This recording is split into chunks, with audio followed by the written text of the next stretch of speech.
Parem, eu confesso. Sou poeta. Cada manhã me nasce uma rosa na face. Parem, eu confesso. Sou poeta. Só meu amor é meu Deus. Eu sou o seu profeta.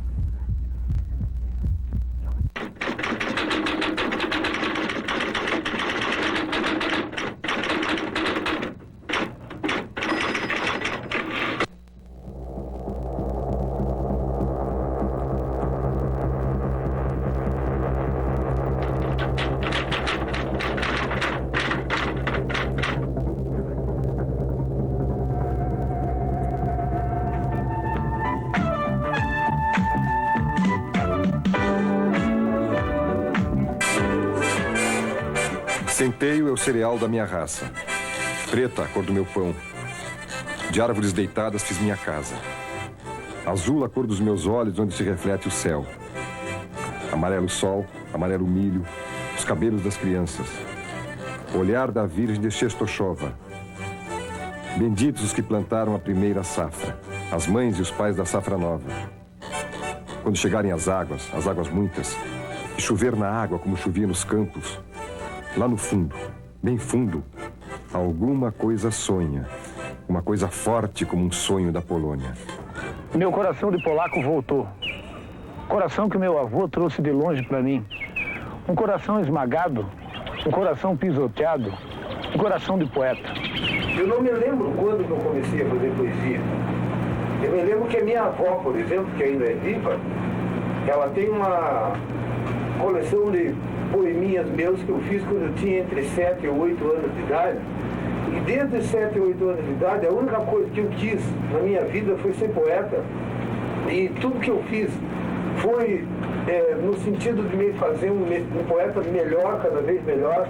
As línguas todas que eu aprendi, todos esses livros que eu li, tudo isso eu fiz para que eu me tornasse um poeta mais equipado, um poeta mais bem armado. E as outras coisas todas da vida, para mim, me vieram através da poesia. Esse estranho hábito de escrever obras-primas não me veio rápido. Custou-me rimas. Umas paguei caro, liras, vidas, preços máximos. Umas foi fácil, outras nem falo. Me lembro de uma que desfiz a socos. Duas, em suma. Bati mais um pouco. Esse estranho abuso adquiri faz séculos. Aos outros, as músicas. Eu, senhor, sou todo ecos.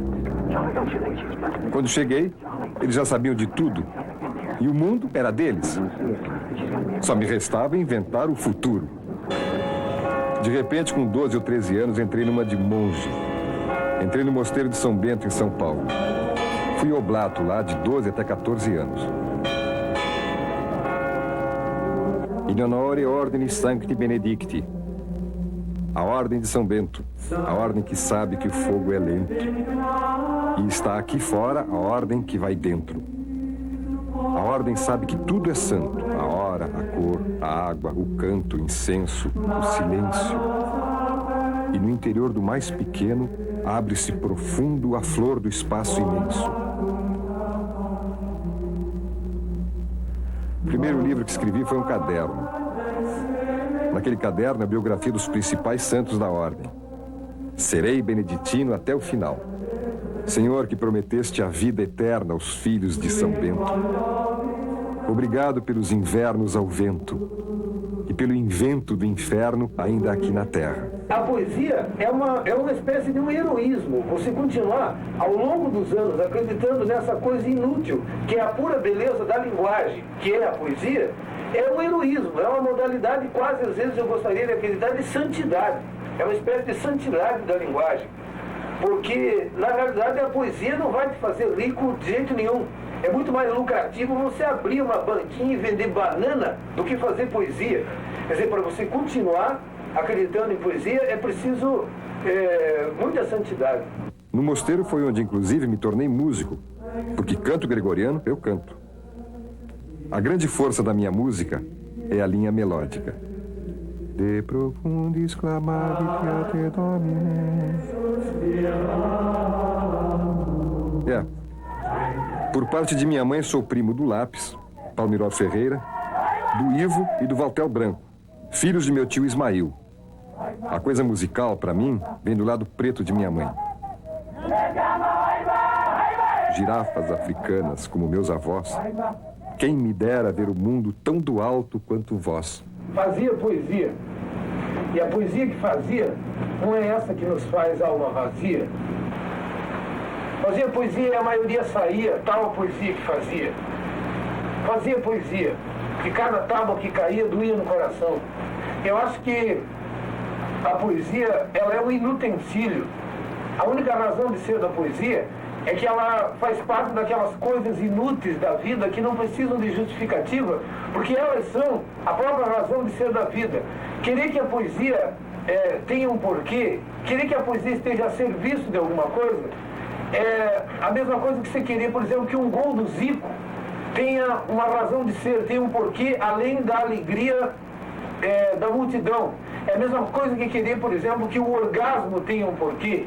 É a mesma coisa que querer, por exemplo, que a alegria da amizade, do afeto, tenha um porquê.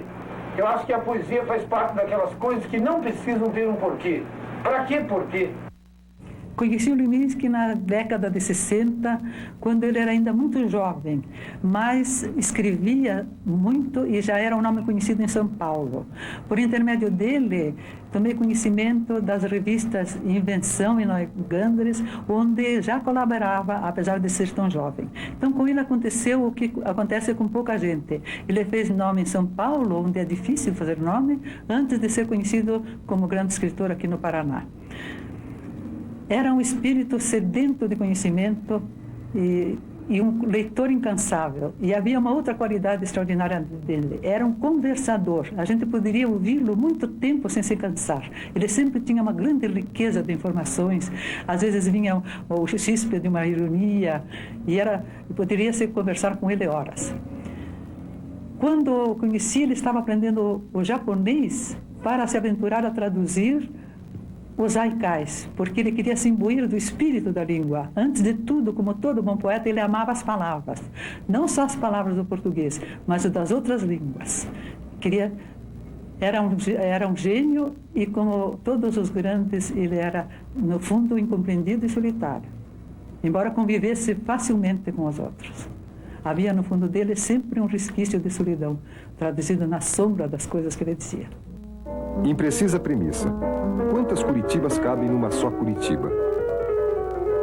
Cidades pequenas, como dói esse silêncio, cantilenas, ladainhas, tudo aquilo que nem penso. Esse excesso que me faz ver todo o senso. Imprecisa premissa definitiva preguiça, com que sobe indeciso o mais ou menos do incenso. Vila de Nossa Senhora da Luz dos Pinhais, tende piedade de nós. Curitiba para mim é como um chinelo velho. Sapato novo aperta no pé. Nunca saí de Curitiba. Pinheiro não se transporta. A vida é muito curta para que se saiba de cor mais de uma cidade. Alguma coisa em mim não quer que Curitiba mude. Eu quero a luz, eu quero a vila, eu quero o dia. Eu quero uma noite clara, eu quero uma rua limpa. Eu quero uma música caipira, eu quero tudo, tudo, tudo. Tudo que me deste, Curitiba. Alguma coisa em mim não quer que Curitiba mude.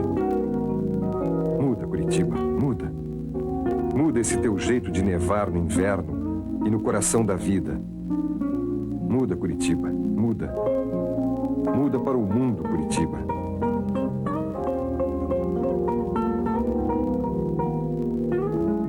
Toda vez que eu vejo um lambrequim de uma casa curitibana, ou um pinheiro, ou o piso das nossas ruas, ou uma casa polaca, eu vejo a poesia do Paulo Leminski. Daí a universalidade da obra dele. Mas a ligação do Paulo Leminski com Curitiba era tão grande, né, que não há um espaço na cidade de Curitiba onde eu não vejo o bigode do Paulo Leminski. Eu continuo vendo. Todos nós, curitibanos, parece que nós temos uma outra parte do desenho de Curitiba inserida na paisagem de Curitiba, que é o bigode do Paulo Leminski. Que a obra dele é a presença dele, né? É uma coisa tão vigorosa, tão forte. Ele que dizia que um pinheiro não se transplanta, ele não se transplantou, mas ao mesmo tempo se tornou universal. En la lucha de clases todas las armas son buenas. Piedras, noches, poemas. En la lucha de clases todas las armas son buenas. Piedras, noches, poemas. En la lucha de clases todas las armas son buenas. Piedras, noches, poemas. Eu queria tanto ser um poeta maldito. A massa sofrendo enquanto eu profundo medito. Eu queria tanto ser um poeta social. Rosto queimado pelo hálito das multidões. Em vez, olha eu aqui, pondo sal nesta sopa rala, que mal vai dar para dois. De repente me lembro do verde, a cor verde, a mais verde que existe, a cor mais alegre, a cor mais triste, o verde que vestes, o verde que vestiste. No dia em que te vi, no dia em que me viste. De repente vendi meus filhos para uma família americana. Eles têm carro, eles têm grana, eles têm casa e a grama é bacana. Só assim eles podem voltar e tomar um sol em Copacabana. E tomar um sol em Copacabana, tomar um sol em Copacabana. Copacabana, tomar um sol em Copacabana, tomar um sol em Copacabana.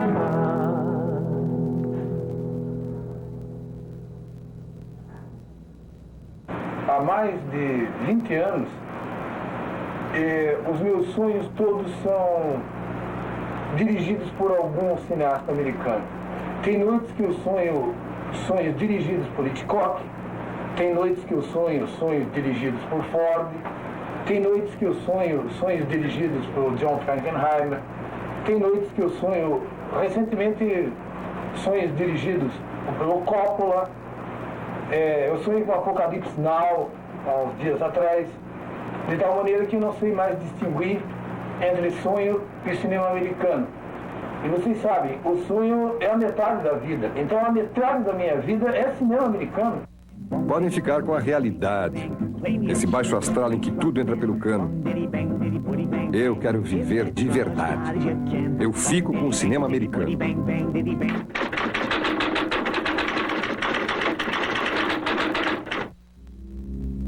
Por fim, acabamos o pequeno poeta de província que sempre fomos, por trás de tantas máscaras que o tempo tratou como a flores. 2 loucos no bairro. Um passa os dias chutando postes para ver se acendem. O outro, às noites, apagando palavras contra um papel branco. Todo bairro tem um louco que o bairro trata bem. Só falta mais um pouco para eu ser tratado também. Eu não sei se todos os povos amam seus cientistas, mas todos os povos amam seus poetas. No Brasil, poetas, digamos, vou pegar assim, Vinícius de Moraes, Chico Buarque de Holanda, Caetano Veloso, são pessoas amadas por Milton Nascimento, seus parceiros. Os poetas são amados por milhões. Por que é que os povos amam seus poetas? É porque os povos precisam disso, que os poetas dizem uma coisa que as pessoas precisam que seja dita. O poeta não é um ser de luxo, ele não é uma excrescência ornamental da sociedade, ele é uma necessidade orgânica de uma sociedade. A sociedade precisa daquilo, daquela loucura para respirar. É através da loucura dos poetas, através da ruptura que eles representam, que a sociedade respira.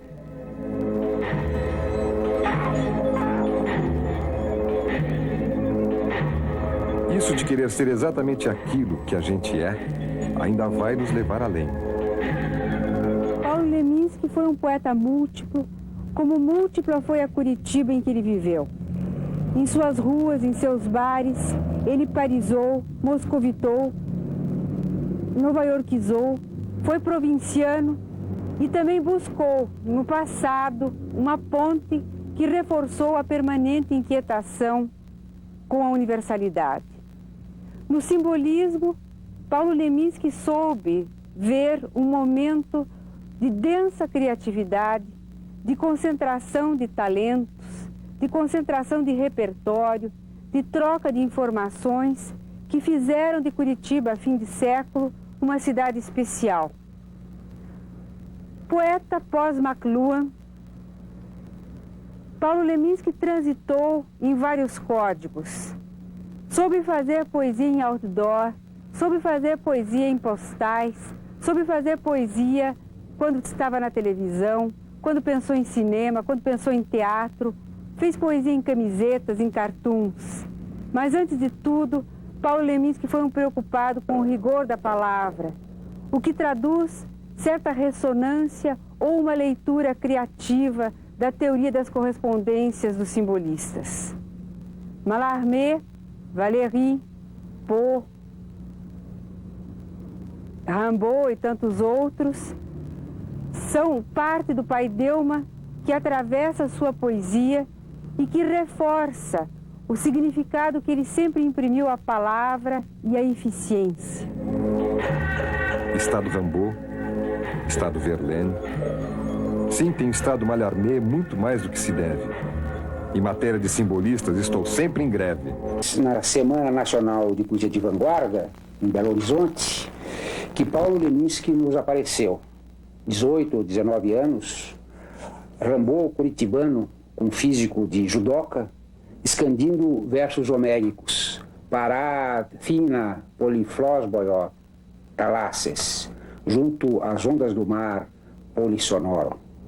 Como se fosse um discípulo zen de Bachot, o senhor Bananeira, recém-egresso do templo pitagórico do simbolista filhelênico Dario Veloso. Assim nós conhecemos o Paulo Leminski nessa Semana de Poesia de Vanguarda, em que ele surgiu atraído pela possibilidade de encontrar-se com os poetas que estavam renovando a poesia brasileira, e ele próprio imediatamente se integrou nesse movimento de renovação, já muito jovem, mas senhor da sua arte. Isso era fundamental no Leminski. Ele sempre foi o que eu chamei, quando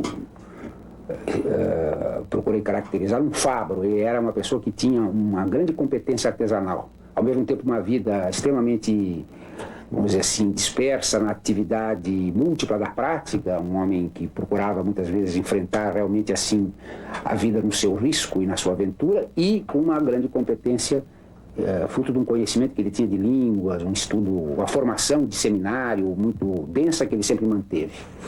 E eu procurei, inclusive, em Curitiba existe esse templo neopitagórico, que é uma espécie de enclave grego, neogrego, em Curitiba, e há uma foto do Leminski muito linda, nos degraus desse templo, vestindo uma toga helênica, e eu fiz um poema exatamente em homenagem ao Leminski, visitando o templo que foi reconstruído depois de um incêndio, e lembrando-me da presença do Leminski. Foi exatamente na semana em que se celebrou, que os poetas fizeram uma homenagem ao Leminski, que vinha de falecer o ano passado, e o meu poema chama-se Paideuma. É uma palavra que significa como se constrói uma cultura determinada, o conjunto de elementos que formam uma cultura, e o poema é assim: Paideuma.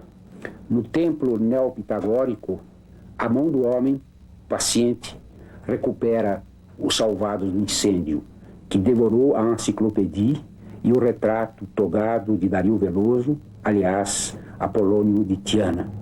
Quase não há salvados no incêndio. O cenáculo branco recompõe, em triângulos e esquadros, claridade hermética, sua mobília suprematista, Grécia em Curitiba. Nos degraus iniciáticos, sentado, o filheleno Leminski, sob o emblema bronze do frontispício, paquera as musas. É o manto da Tenim, Ragoromo, que cintila aroma no bosque de bambus. Curitiba, pilarzinho do mundo.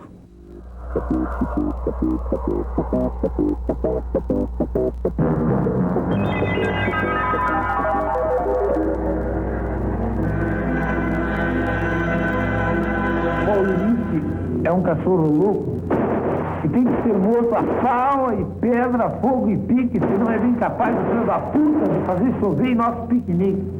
Tudo era muito divertido, como tudo é aos 20 anos. Lá fora, Curitiba tremia de frio. Nesse contexto, nasceu o Grupo Ápolo. Daí, chegou a vida e dispersou as crianças. Que tudo passe. Passe a noite, passe a peste, passe o verão, passe o inverno, passe a guerra e passe a paz. Passe o que nasce, passe o que nem, passe o que faz, passe o que faça. Que tudo passe e passe muito bem.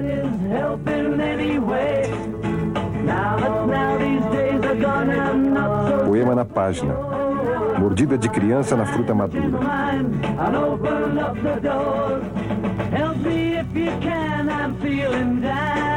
Acenda a lâmpada às 6 horas da tarde. Acenda a luz dos lampiões. Inflame a chama dos salões, fogos de língua de dragões, vagalumes. Numa nuvem de poeira de neon, tudo é claro. Tudo é claro. A noite é assim que é bom. A luz acesa na janela lá de casa. O fogo, o foco lá no beco e o farol. Esta noite vai ter sol.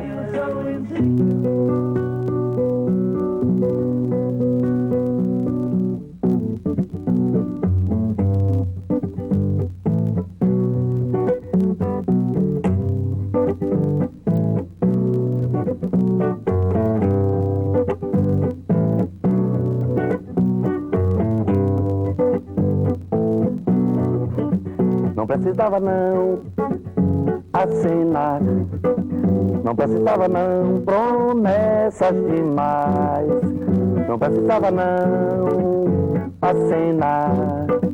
Tanta felicidade é o rio que vai, o rio que vai, o rio que vai me levar, não passa na sua cidade. O paraíso começa, é só começar o sorriso. Quem sabe o coração me dirá se cabe ou não no mesmo lugar. Quem sabe o coração me dirá se cabe ou não no mesmo lugar. Lugar comum, onde nós dois somos um que não tem amizade. Para nenhum não tem jeito algum que não bata no peito.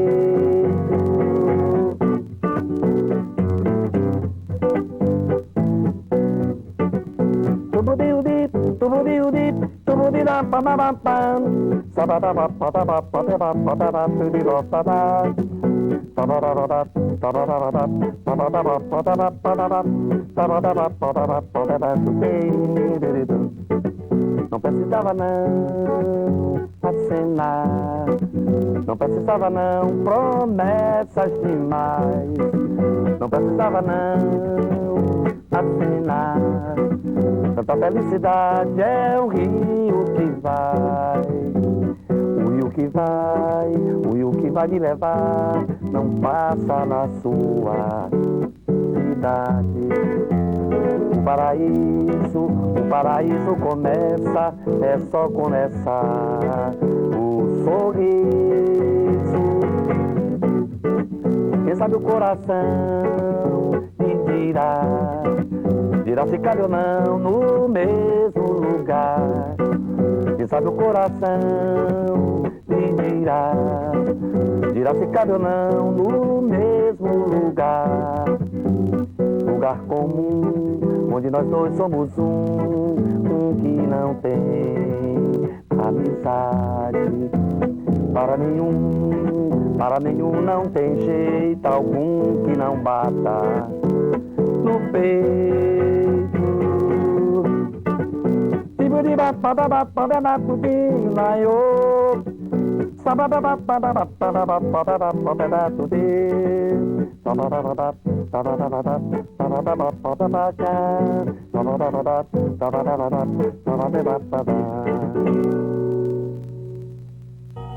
Trabalho à noite, todas as noites. A disciplina de um copista beneditino até às 5 horas da manhã. Essas horas de madrugada, quando escrevo as minhas coisas, eu não entregaria por dinheiro nenhum. Paulo Leminski. Que saudade, né? Meu guru e meu guri. Convivemos aqui em Curitiba por uma década, onde trocamos muitas figurinhas, né? As deles eram mais bonitas e algumas carimbadas. E ele considerava algumas minhas também assim, mais ou menos. Leminski, na minha concepção, foi um dos maiores intelectuais da década de 80. Deixou-nos 16 livros em tão pouco tempo. E esse vasto manancial, né, está sendo espalhado pelo país inteiro. Tivemos muitas particularidades, né? Curtimos a mesma dor. Lembro-me de um poema que ele fez para o seu filho Miguel, que faleceu com 11 anos de idade. Como um coto, caro ao roto, incrédulo Tiago, toco as chagas que me chegam do passado mutilado. Toco o nada, aquele nada que não para, aquele agora nada que tinha minha cara. Nada não, que nada nenhum declara tamanha danação. Então, mesmo diante da dor, ele ainda era poético. Aliás, o poeta, na dor, ele escreve os versos mais bonitos. O mestre gira o globo, balança a cabeça e diz: o mundo é isso e assim. Livros, alunos, aparelhos, somem pelas janelas nuvem de pó de giz. Então, quando o grafite aparece como um fenômeno poético no Brasil, ele aparece num momento, meados dos anos 70, quando em matéria de poesia se falava da chamada poesia marginal ou poesia alternativa, da qual o grafite é uma das manifestações. Ele é uma manifestação pública. Ele é o modo como essa necessidade de colocar uma marca, como o professor falou, né? Ele aparece escrito nas paredes do próprio corpo do panóptico que ela falou. Quer dizer, aquela sociedade fechada e prisão que é a própria cidade moderna. Porque nas colocações de Foucault, por exemplo, aparecem essas instâncias de aprisionamento, como escola, hospital, clínica, mas nós poderíamos pensar, por exemplo, na própria cidade moderna enquanto tal, como sendo o primeiro e o macro protótipo da prisão. Nós estamos presos dentro da cidade. Na noite de São Paulo, há muitos bandidos à solta, com armas as mais diversas. Mas há um tipo de bandido muito especial, que é o grafiteiro.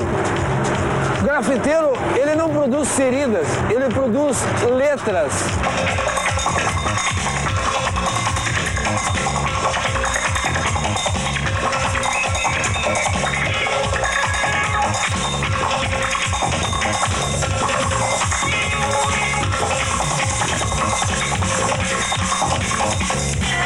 Nunca conheci que tivesse levado porrada. Nunca conheci que tivesse levado porrada. Nunca conheci que tivesse levado porrada. Nunca conheci que tivesse levado porrada.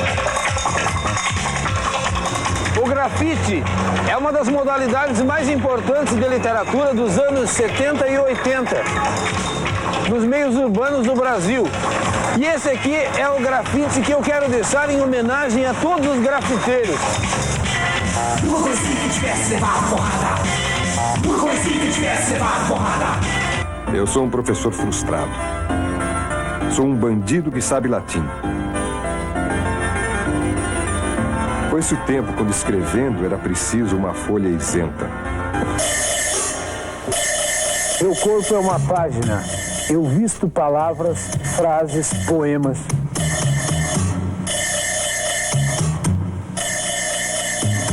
Poemas meus, teus, nossos, eu, homem parede, homem grafite, tatuagem provisória, o corpo como suporte do texto.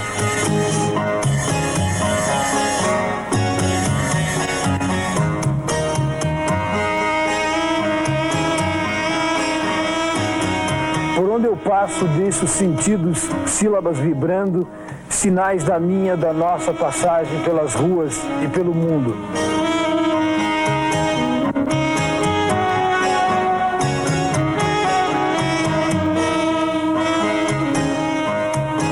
Minha camisa é uma bandeira, minhas ideias gritando como num outdoor. Me leia, me leia, me leia, me leiam, me leia, me leia. Em 1983, eu escrevi um artigo sobre Leminski intitulado O Samurai Malandro. Eu ainda acho que a fusão dessas duas palavras define bem a personalidade humana e poética do Paulo Leminski. Porque no próprio título do livro de poemas, sobre o qual eu falava na ocasião, Caprichos e Relaxos, nós temos uma fusão de palavras, como Samurai Malandro, que remetem a essa dupla vertente da personalidade e da poesia do Leminski. Por um lado, o rigor, o gosto da forma breve, da síntese que ele aprendeu com a poesia japonesa, e por outro, um certo jogo de cintura, um certo humor muito brasileiro, uma malandragem muito nossa. E Leminski conseguiu harmonizar muito bem essas duas tendências, e essas duas tendências se harmonizaram nele por inspiração de Oswald de Andrade, da poesia pau-brasil, que realmente une esse rigor e essa malandragem. Mas a mistura do Leminski é própria e original.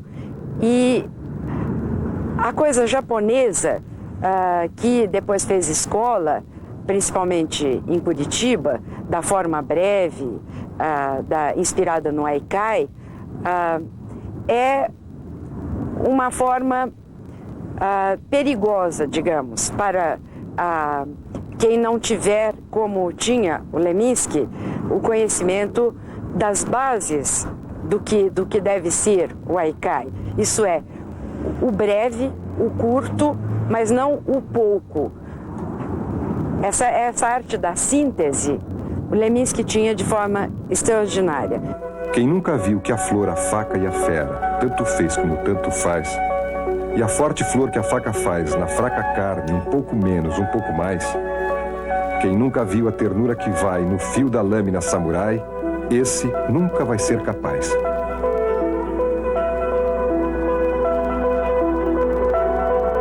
O ideograma de Kawa, rio, em japonês, pictograma de um fluxo de água corrente, sempre me pareceu representar na vertical o esquema do haikai. O sangue de 3 versos escorrendo na parede da página. Pelos caminhos que ando, um dia vai ser, só não sei quando.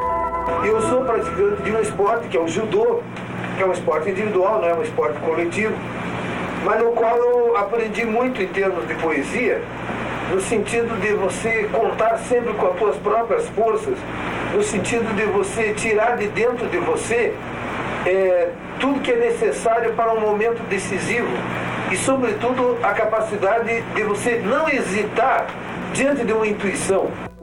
Prazer da pura percepção, os sentidos sejam a crítica da razão.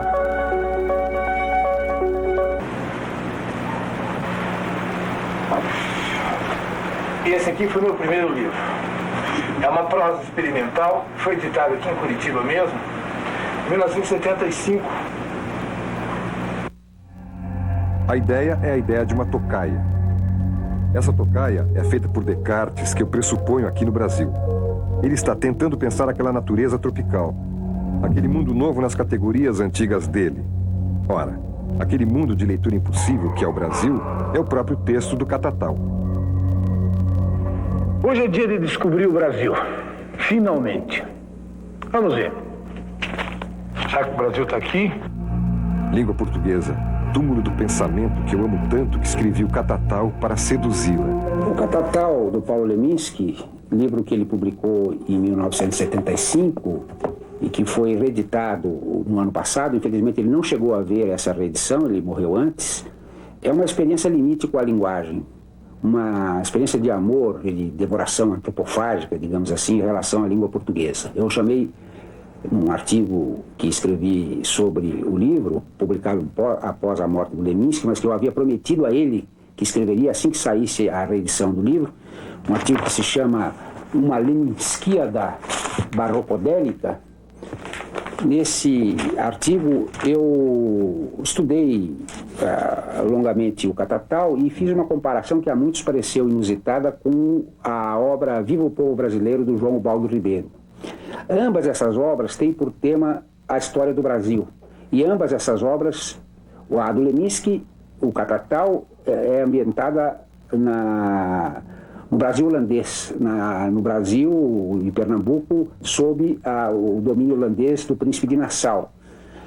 O Leminski figura a personagem de Descartes, o filósofo do racionalismo, como tendo, ele imagina que ele teria vindo ao Brasil junto com as tropas invasoras de Nassau, e aqui no Brasil as suas construções lógicas expostas ao tropicalismo da terra haviam perdido a sua categoria rigorosa e tinham se dissolvido, na verdade, um pouco ao contágio daquele clima tropical, enquanto ele fumava marihuana.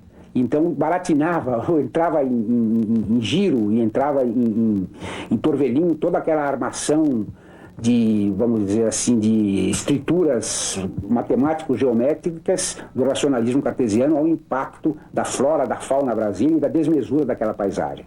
E isso também ia para a linguagem, porque a linguagem também acaba sendo corroída. A linguagem produzia estranhas fabulações de criaturas fantasmagóricas, e com isso o Leminski, ao mesmo tempo, fazia a defesa e a ilustração da língua portuguesa e mostrava a capacidade de invenção que essa língua portuguesa tinha quando tratada por um poeta inventor como Leminski. Carrega o peso da lua, 3 paixões mal curadas, um Saara de páginas, essa infinita madrugada. Viver de noite me fez senhor do fogo. A vocês, eu deixo o sono. O sonho, não. Esse eu mesmo carrego.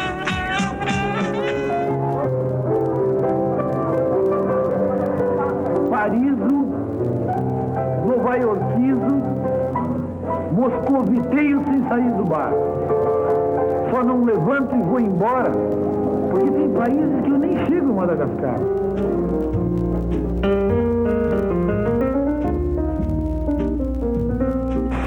Moinho de versos, movido a vento em noites de boemia, vai vir um dia quando tudo que eu diga seja poesia.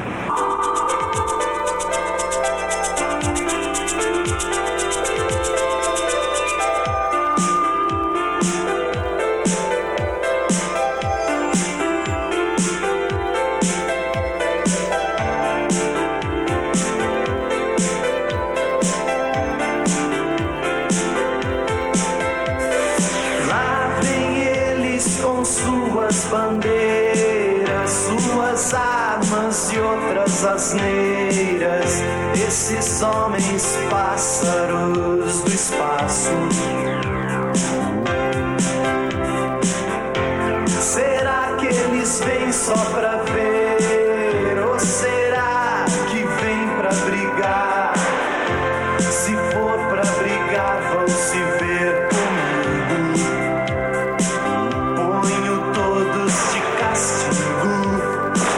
Se eles pensam que podem fazer aqui em cima o que fazem na terra, estão redondamente enganados. Aqui é o jardim do céu.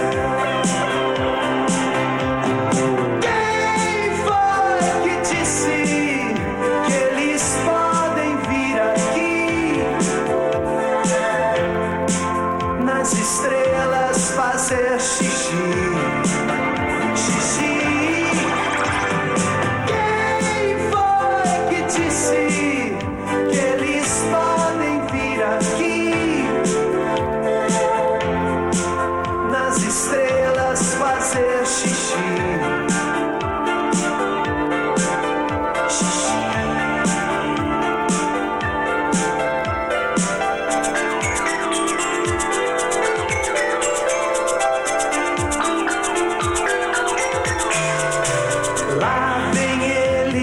suas bandeiras, suas armas e outras asneiras, esses homens pássaros do espaço. Será que eles vêm só pra ver? Ou será que vêm pra brigar? Se for pra brigar, vão se ver comigo. Ponho todos de castigo.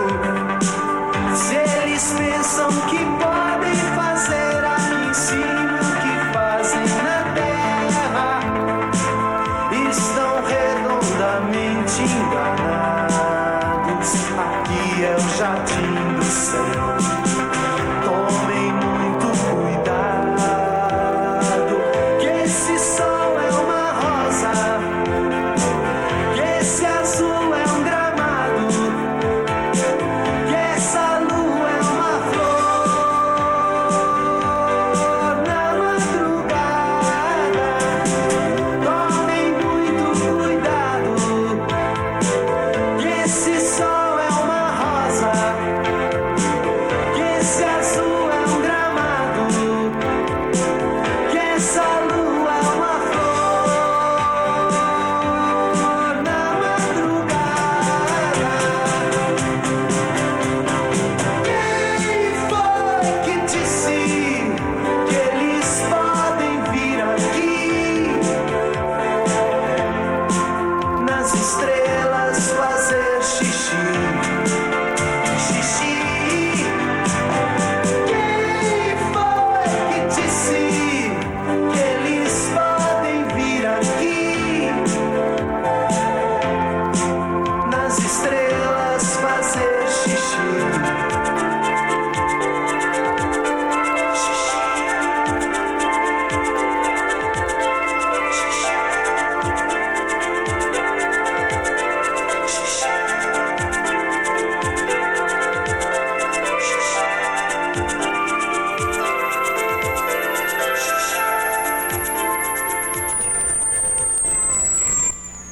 Inverno, primavera. Poeta é quem se considera. Paulo Leminski, que nos deixou uma contribuição tão importante como poeta, também se dedicou com muito empenho em criar um determinado tipo de ficção.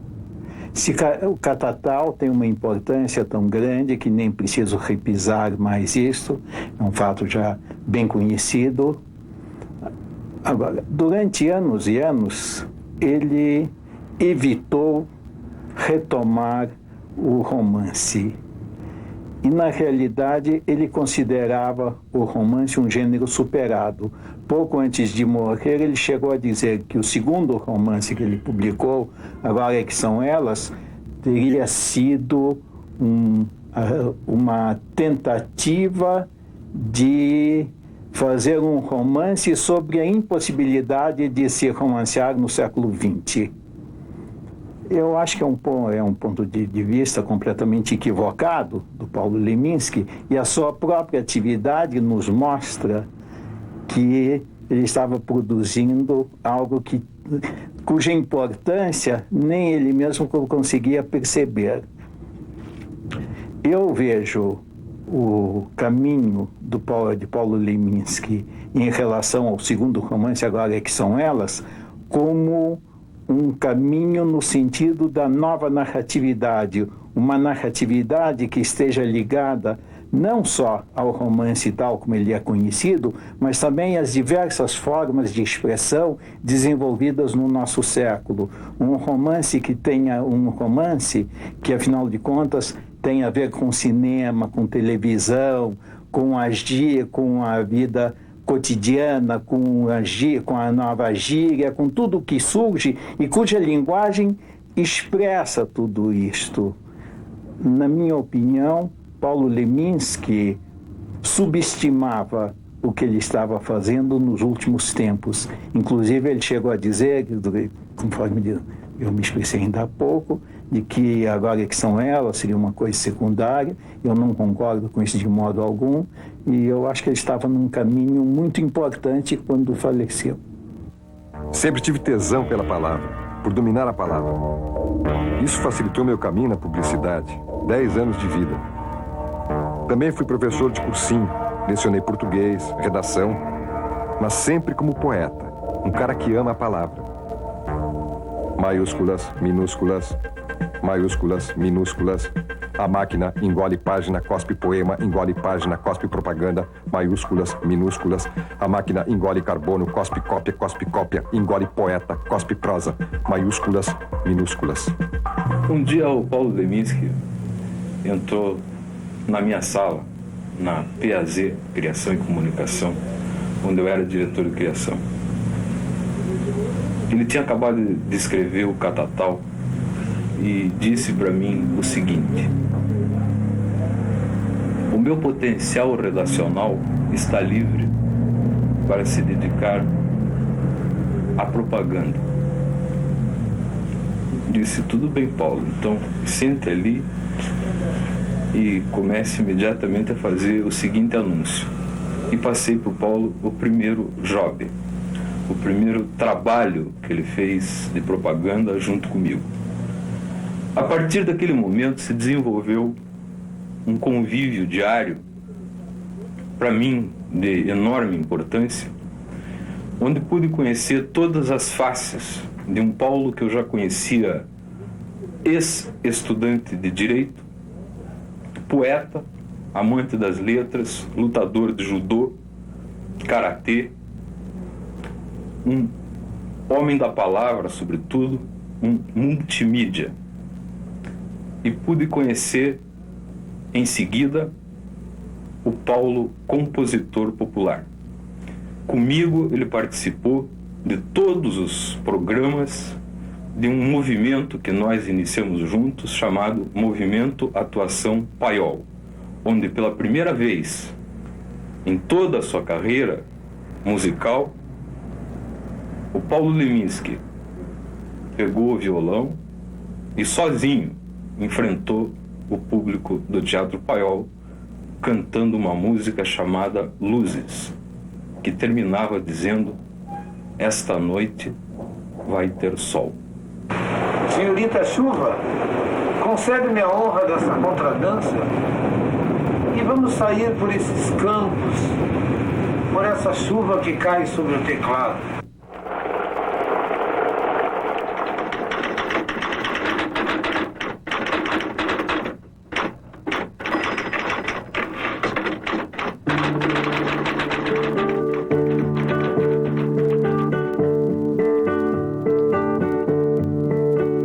Dois namorados olhando o céu chegaram à mesma conclusão. Mesmo que a terra não passe da próxima guerra, mesmo assim valeu. Valeu encharcar esse planeta de suor. Valeu esquecer as coisas que eu já sei de cor. Valeu encarar essa vida que devia ser melhor. Valeu. Valeu. Valeu, Leminski. Você estará sempre vivo na nossa memória. Último aviso. Caso alguma coisa me acontecer, informe minha família. Foi assim. Assim tinha que ser. Tinha que ser dor e dor esse processo de crescer. Tinha que vir dobrado esse medo de não ser. Tinha que ser mistério esse meu modo de desaparecer. Um poema, por exemplo, caso alguma coisa me suceder, vá que seja um indício. Quem sabe ainda não acabei de escrever.